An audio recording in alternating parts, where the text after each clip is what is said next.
Imana, haleluya.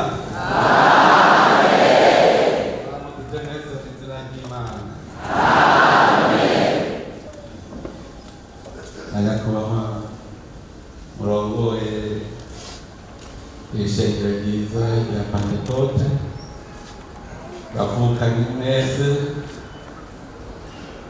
ndasubiye kubaramutsa amahoro y'Imana.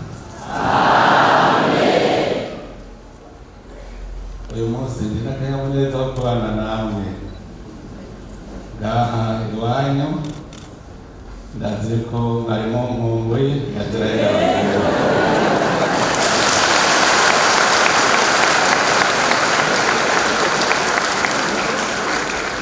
nzanye ngaha iwanyu kugira ngo twifatanye mu gisabisho cy'uno munsi dushimira Imana kuko yama ibungabunga Uburundi bwacu. Umwungere wanyu yavuze ngo hariho nabo ngo nkoresha, ahubwo nabo dukorana kuko umwami wacu ngaha mu Burundi ni Imana kandi twarayimitse twese. Rero turi abakozi bayo, turakorana. Nje kubakingurukira ku gisabisho cyanyu mwamuriko muransabira.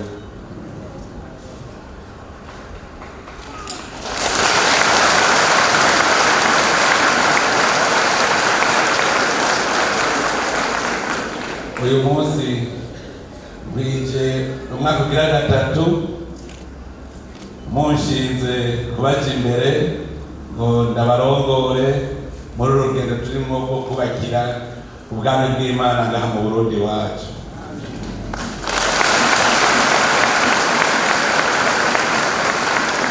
Nezereje no kuba ngaha iwanyu kuko n'igihe twari turiko turimenyekanisha, murazi yuko mwantekereye igisabisho turi hari Inyanzarake. Ababungere banyu bose bari bakorana Inyanzarake barantekerera igisabisho, none ico gisabisho kingejeje kuri uyu mwaka ugira gatatu ndemye.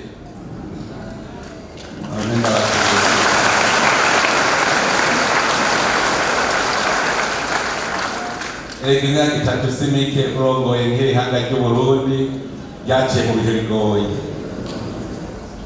ivyoroshe, kuko burya abaciye mu bihe bigoye bose muze murabe na bene Israeli nabo nyene vyari bigoye kubarongora.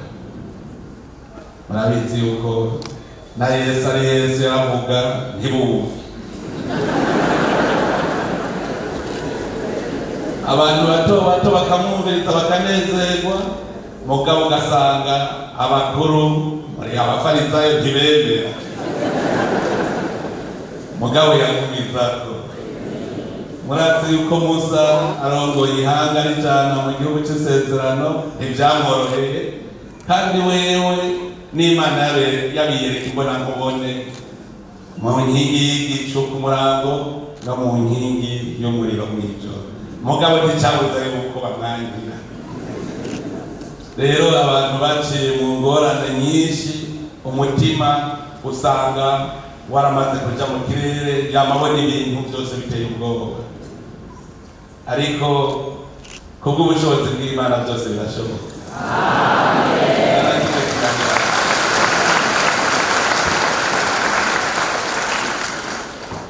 Ndibuka umwaka wa mbere twatanguye bigoye, twese turi mu kajembegete, turavyibuka twese, ntivyari vyoroshe.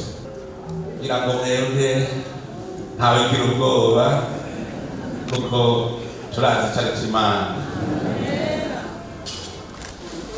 Twari mu bihe bigoye, camwiyumvira rero ari wewe Imana yashize kurongora ihanga, ugasanga bose imitima irahagaze. Ariko kabanze nti Imana twarayimitse, niyo mwami w'Uburundi jende umukozi, ikaba ariyo yikorera. Hajya nk'umwaka wa mbere navuga nti mbe nk'ubu tworima ntibimere ko umuntu arima akazabona arahaje, hajya ntabigira ubuhinga ngo barazi ingene bimera ntawe bizi kurya mutazi ingene umuntu abaho aho wiyumviriye kuva ukira kayoya ukazona ingene umeze uno munsi ukazosanga urihebuye ntibikunda none ayo magufa yavuye amaca tuvugishe kuri ayo magufa kugira ukomere uko byavuye amaca byerekana ubushobozi bw'Imana hose naremeshwa nuko abarundi mwese mwaguma muzamuramurikira ubutumwa utirema turiko turagusabira abanzi ko mu ijambo ry'Imana handitse yuko babiri cyangwa batatu bashize hamwe bagasenga ati ibyo muzabasaba byose bizababera uko mugabisaba iki kwemera nawe urasenga utemera ko biba ntibiba igituma twebwe biba rero turasaba Imana twemera kandi ikaduha Nani mwabonye igihe imvura yagira itaka mwarabibonye sinzi ingene mutima mweranda yanjemo tubwira abarundi ubu nyene bose bafukame basenge imvura ndayiba sinzi ingene byaje mugabe ico nabonye nuko nababwiye ni twese dusenge kandi imvura ikiraza ico nico nzi kandi ndacemera nta murundi bagitekera no munsi dushitse mu gihe ciza cyane ushitse abarimwe twese twimbuye ibintu bimeze neza kuko no kurongora abantu bashonje bitoroshe Musa baravuga ngo turashonje bakagumuka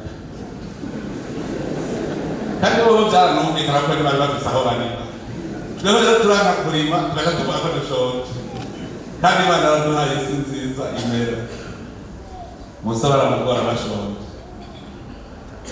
mbere barose ibyo barya namo ngo yadushaka n'akanyama abantu burya twaba dushaka twiza iminsi yose barose amana bacamba ngo dukeneye akanyama nako murabona ko bamuruhishije gushika hasaba Imana ati basi nyicaje rero sijewe aba bana ni wawe sijewe n'ababyaye sijewe n'abateye igise none rero basi mfume mpfa je nigiye murumva ko yari yaroshe gutwara ihagararo ntibyoroshe nicyo gituma no munsi ndanezerewe kandi nkanezerezwa no kumugwa musabira kugira ngo Imana igumane natwe mubandanye dusaba Imana igume ngaho iwacu tuyimike turime twimbure imvura igwe hanyuma natwe tugire urukundo Imana ntishobora gukunda ahantu hatagira urukundo benshi ndahamura abavyeyi musanze abana banyu bariko bararyana muhira muraneze iyo babandurane tukavuga uti kundane bana bakanka ukabona baguma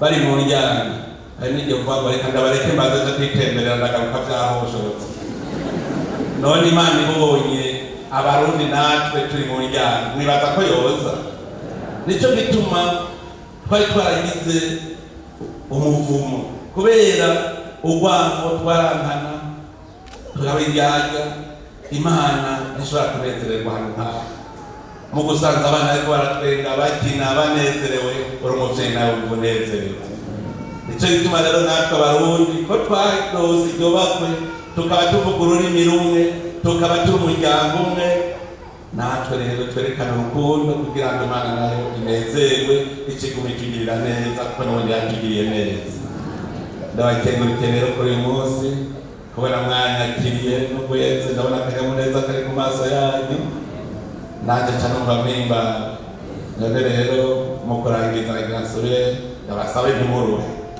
ubusaba ntaruha mubandanye mudusabira gusaba imihezagiro ku Mana mwese rero ndabifurije kuroranirwa Imana ibahezagire